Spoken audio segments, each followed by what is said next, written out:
말씀 마태복음 13장 1절에서 23절까지의 말씀인데요. 먼저 17절까지 교독으로 봉독합니다. 마태복음 13장 1절.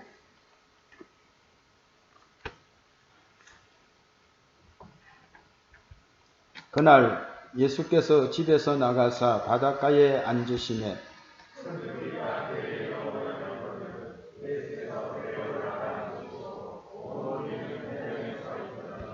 예수께서 비유로 여러 가지를 그들에게 말씀하여 이르시되 씨를 뿌리는 자가 뿌리로 나가서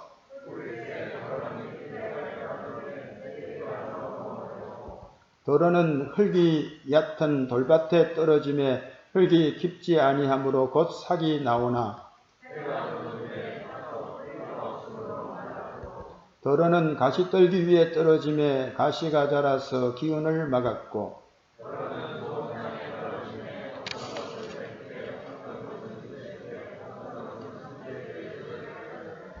기 있는 자는 들으라 하시니라.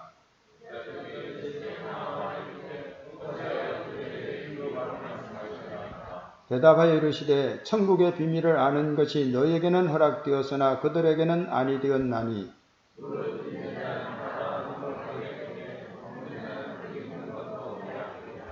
그러므로 내가 그들에게 비유로 말하는 것은 그들이 보아도 보지 못하며 들어도 듣지 못하며 깨닫지 못함이니라.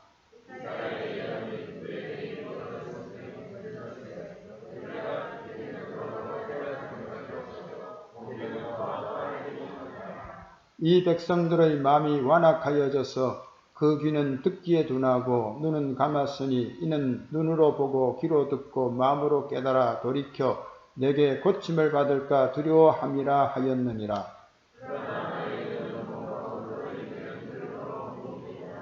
합독합니다. 내가 진실로 너희에게 이르노니 많은 선지자와 의인이 너희가 보는 것들을 보고자 하여도 보지 못하였고 너희가 듣는 것들을 듣고자 하여도 듣지 못하였느니라. 아멘. 좋은 땅, 좋은 시, 좋은 땅이라는 주제를 가지고 말씀 나누도록 하겠습니다. 우리 주보 표지에도 나오는 것이 좋은 시, 좋은 땅인데요. 이 말씀에서 그렇게 주보의 명을 정했습니다. 오늘 본문 말씀은 그날로 시작이 되지요. 그날 이렇게 말씀하고 있는데 그날은 우리들이 지난주일에 나누었던 말씀이 이루어졌던 날이라고 할 수가 있겠습니다. 예수님께서 귀신 들려 눈멀고 또 말 못하는 사람을 고쳐주지 않습니까? 귀신을 내쫓으시니까 그 사람이 보게 되고 또 말도 분명히 하게 됩니다.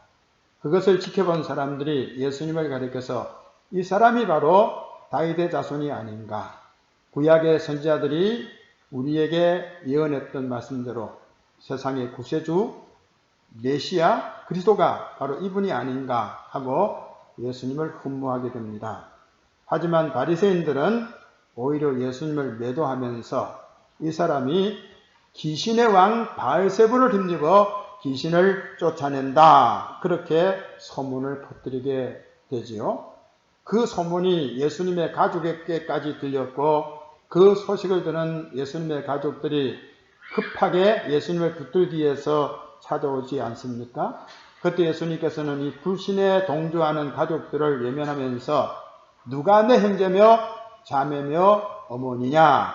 하늘아버지의 뜻대로 행하는 자가 내 형제요 자매요 어머니다, 그렇게 말씀을 했습니다. 바로 그날에 예수님께서 바다로 가십니다. 이 바다는 갈릴리 호수를 가리키는데요. 그 바닷가에 가셨는데 많은 사람들이 거기에 모여들었기 때문에 예수님께서는 그들에게 말씀을 전하기 위해서 배를 타지요. 배에 올라타서 앉으시고 사람들은 해변가에 서 있고 바로 그런 상황 속에서 예수님께서 여러 가지 비유들을 들려주시는데요. 마태복음 13장에는 7가지 예수님의 비유가 기록되어 있습니다. 그 중에 첫 번째 비유, 흔히 씨 뿌리는 비유라는 그런 제목으로 말하고 있는데요. 그 말씀을 우리가 같이 이 시간 나눠보려고 합니다. 먼저 우리 예수님께서는 말씀을 비유로 하셨다고 그렇게 일러주고 있죠. 비유로 말씀을 하시는 예수님이십니다. 비유가 무엇입니까? 알리고자 하는 사실을 효과적으로 표현하기 위해서 다른 사물을 빗대어서 표현하는 것이라고 할 수가 있겠는데, 지급법도 있고 또 은유법도 있고 또 대유법도 있고 풍류법도 있고 여러 가지 비유법이 있지 않습니까? 그 중에 대표적인 비유는 지급법과 은유법이라고 할 수가 있겠습니다. 무엇은 무엇과 같다. 보통 이렇게 지급법을 말하고 있죠. 천국은 마치 밭에 감추인 보화와 같다 했을 때에 보화와 천국을 밭에 감춘 보화로 비유하는 것, 바로 이것이 지급법에 해당이 되겠습니다. 반면에 은유법은 무엇입니까? 무엇은 무엇이다 하는 이런 식으로 표현하는 것이죠. 너희는 세상의 소금이다. 나는 선한 목자다. 이렇게 비유하는 것이 은유법에 해당이 되겠습니다. 성경에는 많은 비유가 있습니다. 그 중에 재미있는 비유들이 있는데요. 사사기 9장에 나오는 기드온의 아들 요담의 비유가 되겠습니다. 아비멜렉이라고 하는 사람이 기드온의 아들 중에 한 사람이죠. 그 아비멜렉이 왕권을 장악하기 위해서 자기의 혈속인 세겜 사람들을 찾아가가지고 그들을 설득시켜서 이 주도권을 잡으려고 할 때에, 그래서 이 주도권을 잡고 형제들을 다 죽이고 스스로 왕이라고 할 수 있는 그 사사의 직이 오르러 가죠. 그걸 요담이 비유를 통해서 말하는데요. 세겜 사람들이 결국은 가시나무를 택했다. 이렇게 비유하는 것. 그 내용은 너무 길기 때문에 생략하도록 하겠습니다.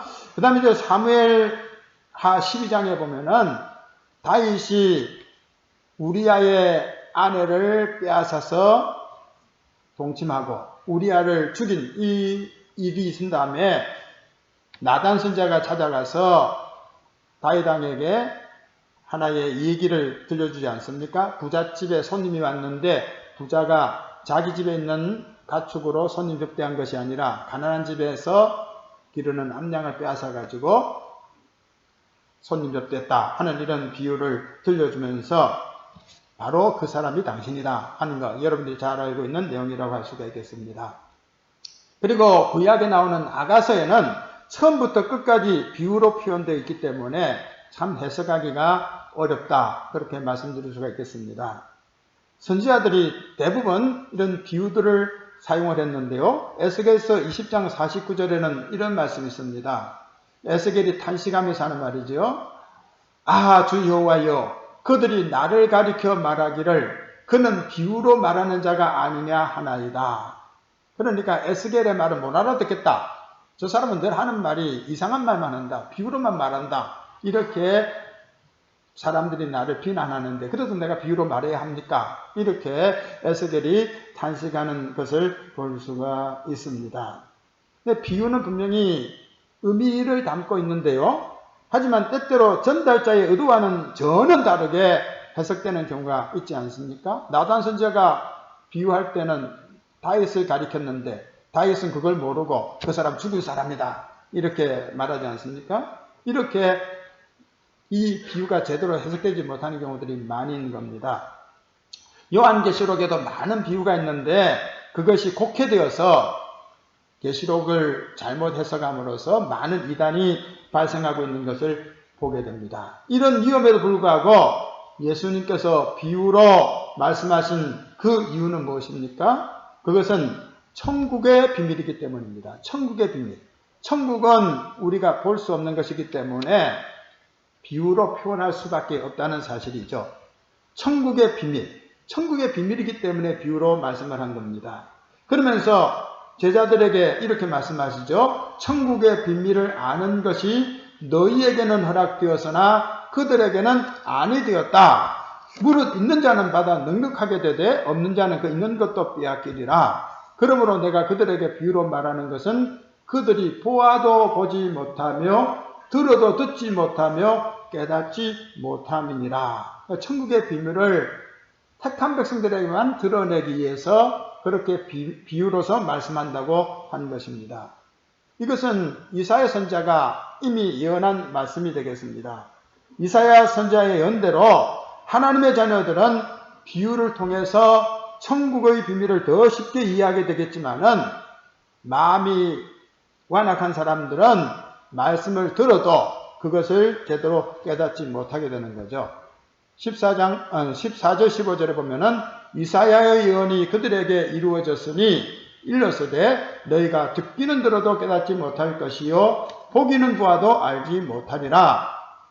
이 백성들의 마음이 완악하여져서 그 귀는 듣기에 둔하고 눈은 감았으니 이는 눈으로 보고 귀로 듣고 마음으로 깨달아 돌이켜 내게 고침을 받을까 두려워함이라 하였느니라. 강팍한 심령들이 돌아설 수 없도록 비유로 말씀한다고 되어 있는데요. 마가복음 4장 12절에는 이렇게 말씀을 하고 있습니다.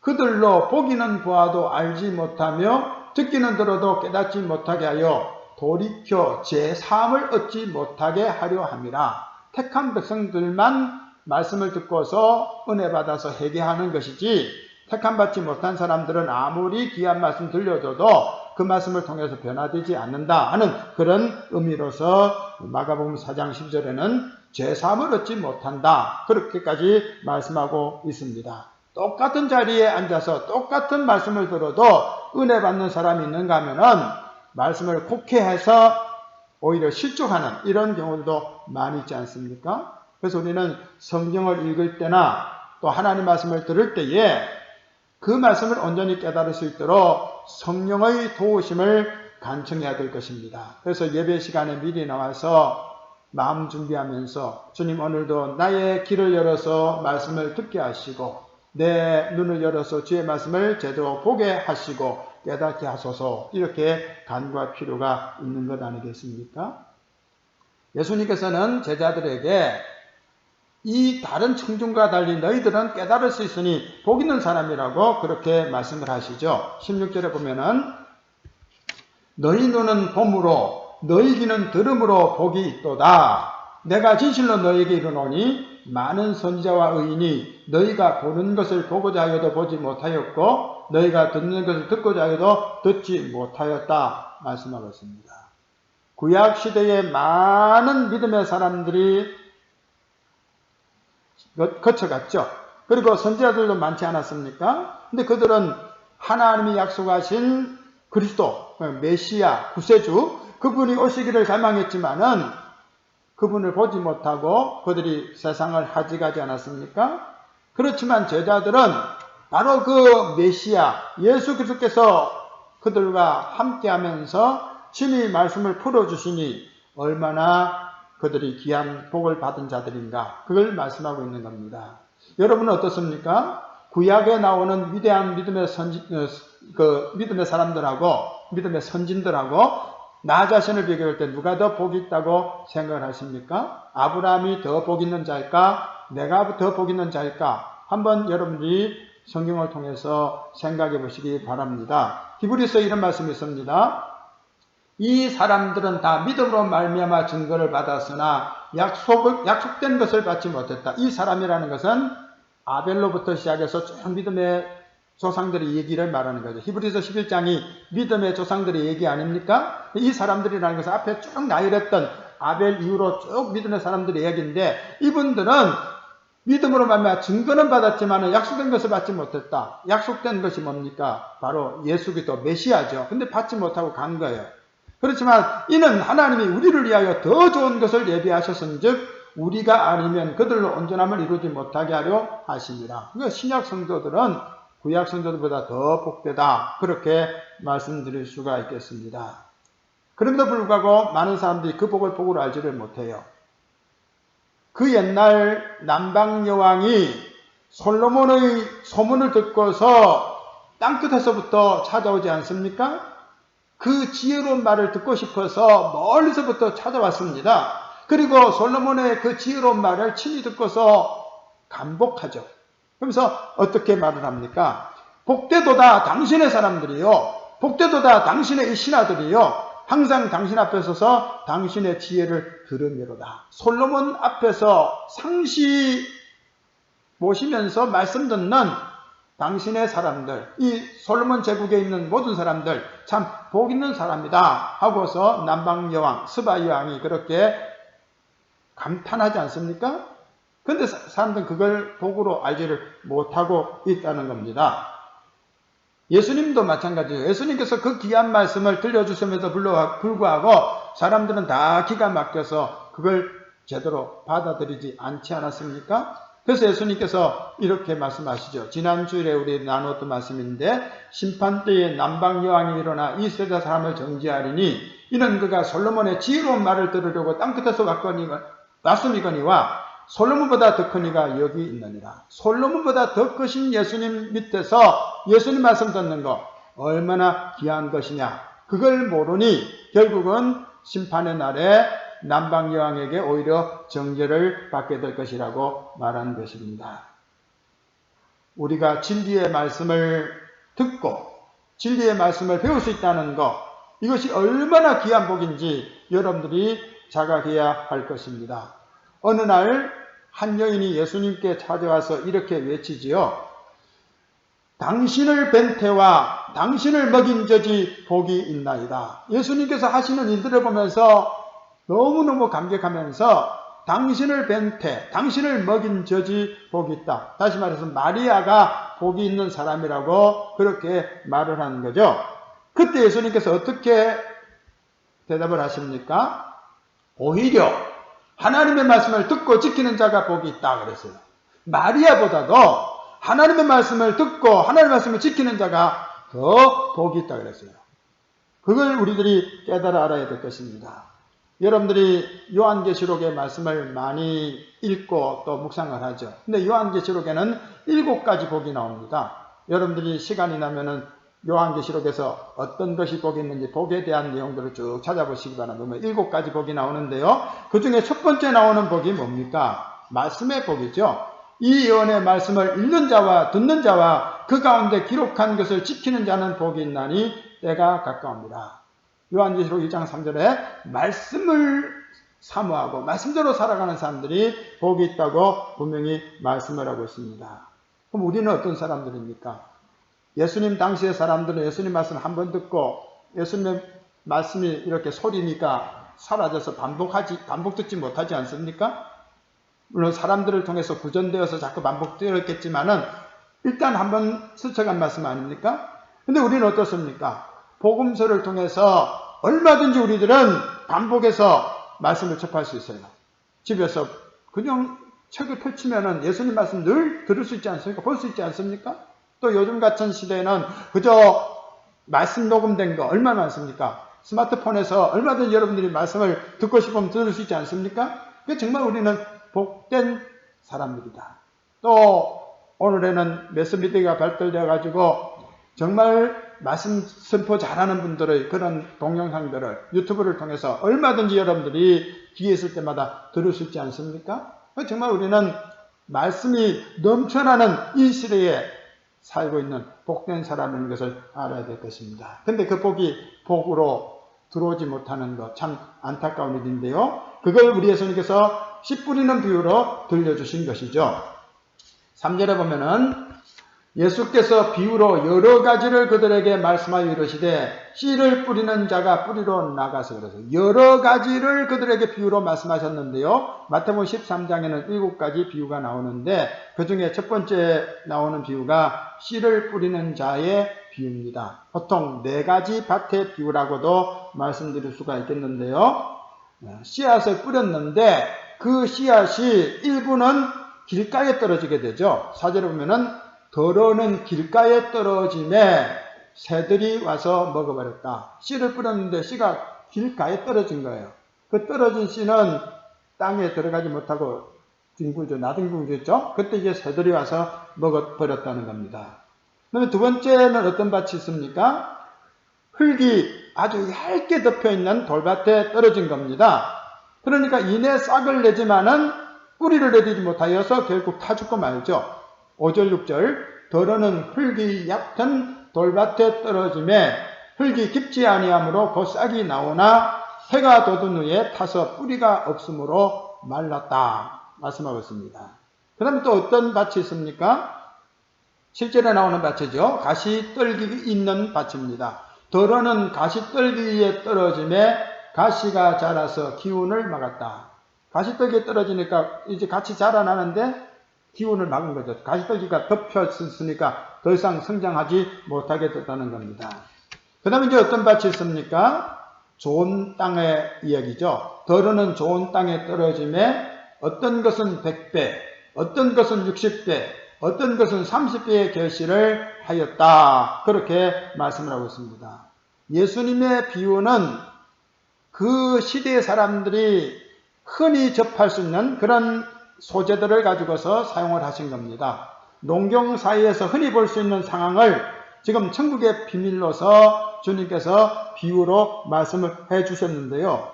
그럼에도 불구하고 그것이 무엇을 의미하는지 제자들조차 알지를 못한 겁니다. 우리는 지금 이런 말씀을 자주 듣고 자주 읽어서 뭘 말하는지, 목사가 오늘 뭘 설교하는지 다 여러분 다 알고 있지 않습니까? 그런데 지금 이 첫 청중들이죠. 예수님의 제자들과 거기 모였던 사람들, 그들은 그 말씀이 무엇을 의미하는지를 몰랐던 겁니다. 그래서 제자들이 다른 이 청중들이 다 떠난 다음에 조용히 예수님께 묻습니다.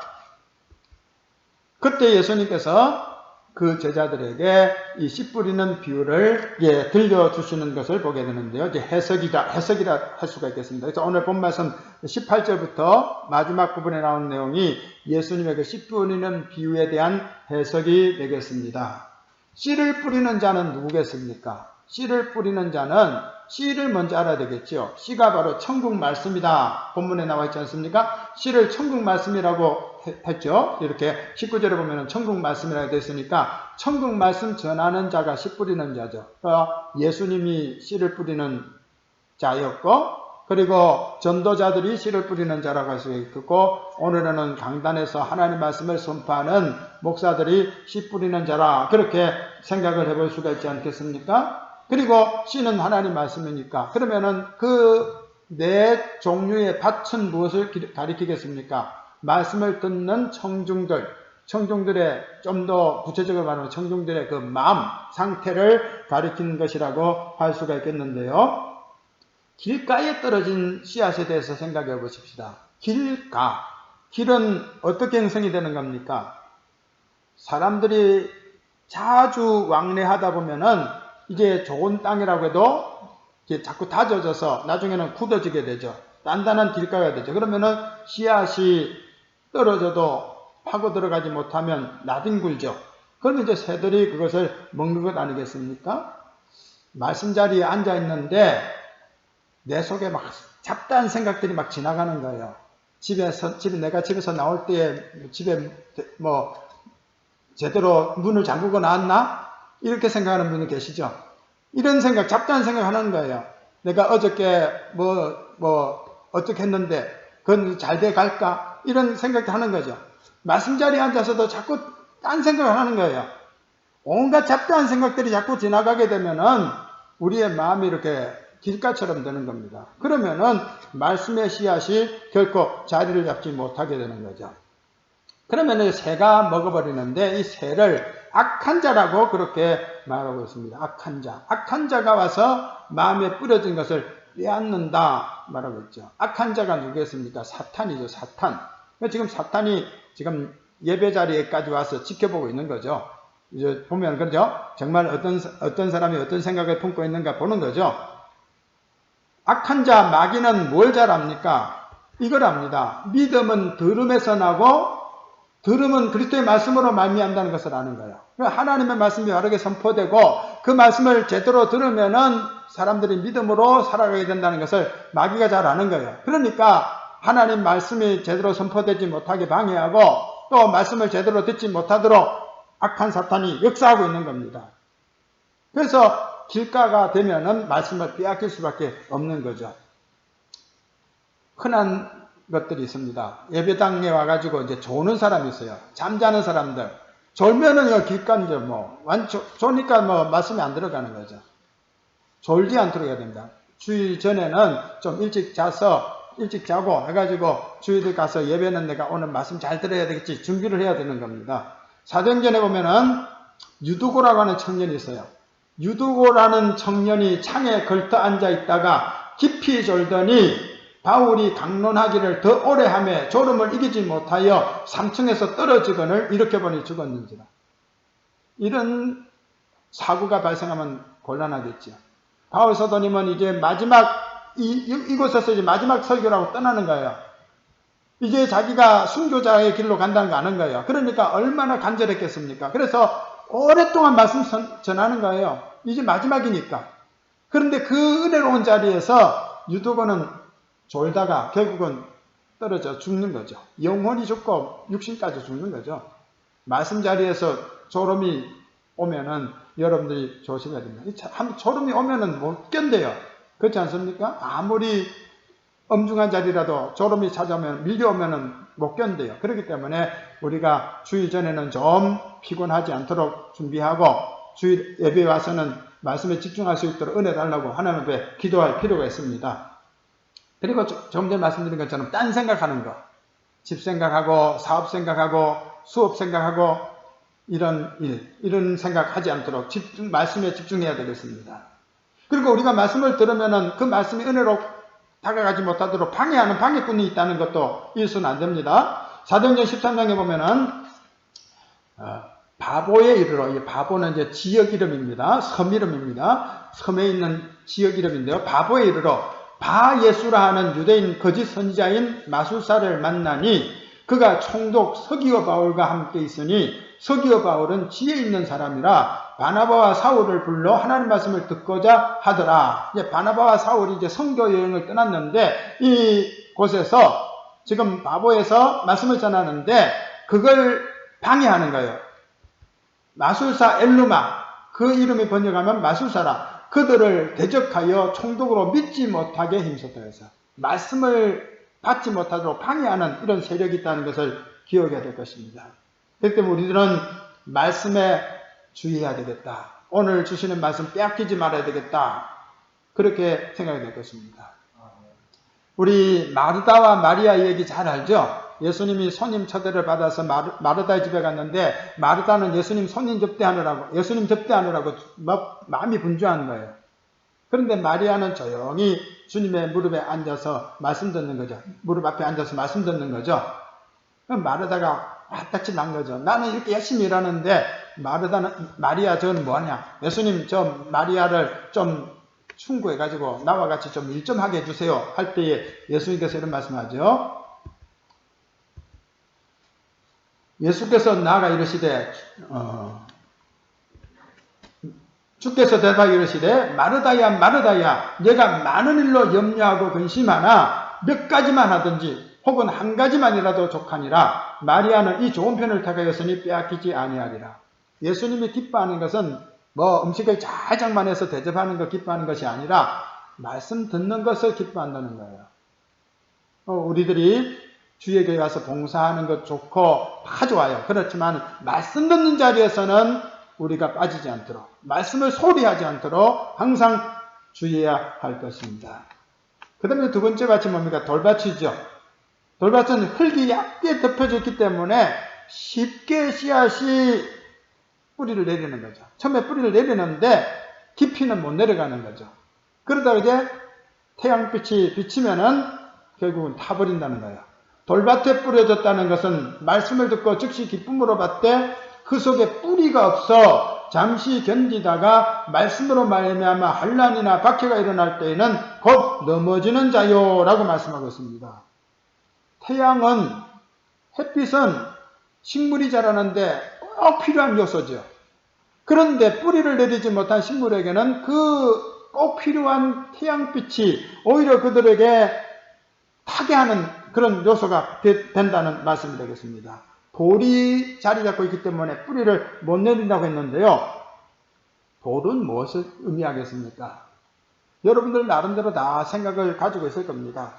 내 마음 안에 자리 잡고 있는 좀처럼 깨어지지 않는 내 자아라고 할 수가 있겠습니다. 내 생각, 내 철학, 내 지식, 내 주관 이런 것들이 딱 자리 잡고 있는 거예요. 그래서 말씀을 들어도 자기 생각 그 범위만 받는 거예요. 믿음으로 다 수용해야 되는데 자기 사고, 자기 지식 그거 딱 자리 잡은 그것만큼만 받아들이고 그 밑으로는 뿌리를 내리지 못하게 하는 거예요. 그러니까 말씀을 온전히 순종하지 않는 거죠. 자기의 생각에 따라서 말씀을 수용할 부분만 수용하는 거죠. 그게 말씀에 대한 불신인 거예요. 그리고 핵이 없는 자기 의존. 나는 이만큼 어렵다. 나는 이만큼 신앙생활 오래 했다. 내가 최고다 하는 이런 자아. 그래서 이것들이 계속 말씀을 기쁨으로 받아요. 좋은 것만 받아요. 좋은 것만 받아요. 산상수훈 같은 것들 아주 유익하다 받는 거예요. 그렇지만은 하나님의 심판과 의와 또한 하나님의 경고의 메시지는 귀를 기울이지 않는 거죠. 뿌리를 못 내리는 거예요. 그래서 결국은 어떻게 됩니까? 해가 비치면은 말라버리는 거예요. 해가 되는 거예요. 해가 되는 거예요. 그렇지 않습니까? 태양이 피해가 되는 거예요. 말라버린다는 거예요. 그것을 환난이나 박해가 일어날 때 넘어진다 그랬어요. 평안할 때는 신앙생활 잘하지요. 좋은 것만 다 취하니까요. 교회 생활하는 게 즐겁지요. 그런데 목숨 걸고 신앙생활 해야 될 때가 되면은 필요 없다. 다 버리는 거예요. 일제시대 때 신사참배 문제가 들어오니까 다 무너지지 않았습니까? 뿌리를 못 내린 거예요. 그리고 또 어떤 밭이 있습니까? 가시떨기에 뿌려졌다는 것이 나오죠. 가시떨기에 뿌려졌다는 것은 말씀을 들으나 세상의 염려와 재물의 유혹에 말씀이 막혀 결실하지 못하는 자라 말씀했어요. 세상의 염려, 무엇을 먹을까, 무엇을 마실까, 이런 아주 기본적인 염려뿐만 아니라 잡다한 그런 근심 걱정들이 있지 않습니까? 그리고 또 물질에 대한 유혹, 이것이 우리의 신앙을 자라나지 못하게 하는 겁니다. 바울 사도님께서 디모데에게 이렇게 말씀합니다. 부하려 하는 자들은 시험과 얼무와 여러 가지 어리석고 해로운 욕심에 떨어지나니 곧 사람으로 파멸과 멸망에 빠지게 하는 것이라. 돈을 사랑함이 일만하게 뿌리가 되나니 이것을 탐내는 자들은 미혹을 받아 믿음에서 떠나 많은 근심으로서 자기를 찔렀도다. 이익을 도모하는 사람들은, 물질에 욕심 있는 사람들은 결국은 믿음을 유지하지 못한다는 거예요. 결국은 파산하게 되는 거죠. 믿음의 파산을 하게 되는 거죠. 근심으로서 자기를 스스로 찌르는 결과를 초래하게 되는 겁니다. 우리의 신앙을 방해하는 요소가 무엇입니까? 세상 염려입니까? 아니면 물질에 대한 욕구입니까? 이 모든 것들을 다 내려놓지 않으면 우리의 신앙은 올바르게 자라날 수 없습니다. 예수님께서는 들에 핀 백합화가 솔로몬의 영광보다 더 귀하다는 그런 말씀을 했죠. 근데 여러분들 어떻습니까? 솔로몬의 영광하고 들에 핀 백합화하고 어떤 걸 더 귀하게 보십니까? 내가 너에게 말하노니 솔로몬의 모든 영광으로도 입은 것이 이 꽃 하나만 같지 못하였느니라. 들의 백합화가 솔로몬의 영광보다도 더 우리에 쓰면 낫다 그랬는데 우리는 더 낫다 이렇게 말하고 있죠. 우리는 솔로몬의 영광만 추구하고 있는 거예요. 그래서 늘 우리의 마음이 편안치 못한 것 아니겠습니까? 솔로몬의 영광보다 백합화의 영광이 더 귀하다는 것을 깨닫는 순간부터 우리의 믿음은 더 아름답게 피어오를 것입니다. 시편 기자도 이렇게 말하죠. 고라 자손이 지은 시인데요. 시편 84편에 주의 궁정에서의 한 날이 다른 곳에서의 첫날보다 나은즉 악인의 장막에 사는 것보다 내 하나님의 성전 문지기로 있는 것이 좋습니다. 그랬어요. 문지기는 별 볼 일 없는 사람, 궁전에서 아주 좋은 그 침상에 누워서 나둥그는 사람들은 아주 귀한 사람 이렇게 생각하죠. 그런데 고라 자손은 다른 데서 첫날 사는 것보다 주님의 궁전, 성전에서 하루 지내는 것이 더 좋습니다. 악인의 장막에서 호요식하는 것보다는 하나님 성전에서 밤새워서 떨면서 추위를 견디면서 문을 지키는 문지기가 더 좋습니다. 이렇게 말을 했는데 이것이 바로 가치관이 신앙 가치관이라고 할 수가 있겠습니다. 바울 사도님도 역시 마찬가지로 말씀하죠. 무엇이든지 내게 유익하던 것을 내가 그리스도를 위하여 다 해로 여길 뿐더러 또한 모든 것을 해로 여김은 내 주 그리스도 예수를 아는 지식이 가장 고상하기 때문이라. 내가 그를 위하여 모든 것을 잃어버리고 배설물로 여김은 그리스도를 얻고 라고 말하고 있어요. 바울이 이전날 추구하던 것들 예수님 만난 다음에 다 배설물처럼 여겼다는 거예요. 그동안 그렇게 추구하던 그런 것들, 열망하면서 바라던 것들, 하찮은 것임을 깨닫고 예수를 아는 이유로 그것을 다 배설물처럼 여겼다고 말하고 있습니다. 그런데 여러분들은 배설물 같은 것들을 집착하면서 그것 때문에 아웅다웅거리는 거예요. 교회 안에서도 예수 정말 천국 소망 가지고 살면 무슨 문제가 있습니까?